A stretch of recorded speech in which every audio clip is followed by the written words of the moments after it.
তেল, চিনি, খেজুর, ছোলা, মসুর ডালের প্যাকেজ দেশব্যাপী বিক্রি করছে টিসিবি। পুরোদমে চলছে রাজধানী শহর ঢাকাতেও।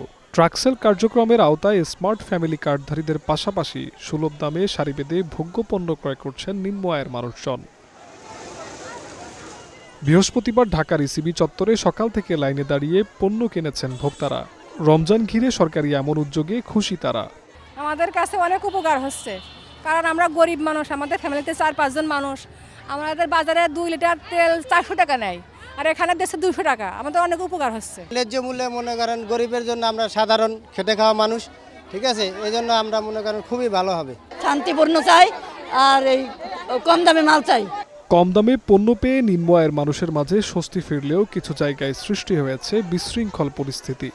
ভোগ্যপণ্যের ট্রাক স্বল্পতা ভোগান্তির কারণ হয়ে দাঁড়িয়েছে বলে অভিযোগ ক্রেতাদের। গাড়ির লোকেদের ডিসিপ্লিন নাই, গাড়ির লোকেরা সিরিয়ালভাবে দিতে পারে না, মহিলাদেরকে সিরিয়াল করতে পারে না, এর জন্য মহিলারা এরকম গ্যাঞ্জাম করে। এটা যদি এখানে আসা 7,000 টোকেন দিয়ে দিব সবার হাতে, খালি এই গ্যাদারিংটা হয় না, মহিলা পুরুষ টোকেন দিয়ে দিব, টোকেন দিয়ে দিলে আর এই গ্যাদারিং মতো টোকেন নাম্বার থেকে মাল দিব। মধ্যবিত্ত মানুষরা কি এই ধরনের করতে পারে? মারামারি, গালাগালি তা পাওয়া যাচ্ছে না। রাজধানী ঢাকাসহ সারা দেশে কম দামে পণ্য বিক্রির কার্যক্রমকে এই সরকারের প্রশংসনীয় পদক্ষেপ হিসেবে দেখছেন দেশবাসী। ট্রাকের সংখ্যা বাড়িয়ে পণ্য বিক্রয়ে শৃঙ্খলা ফেরাতে পারলে সরকারের প্রতি বাড়বে সাধারণের আস্থার জায়গা। প্রত্যাশা সকলের। জিহাদ রাহাত, গ্রিন নিউজ, ঢাকা।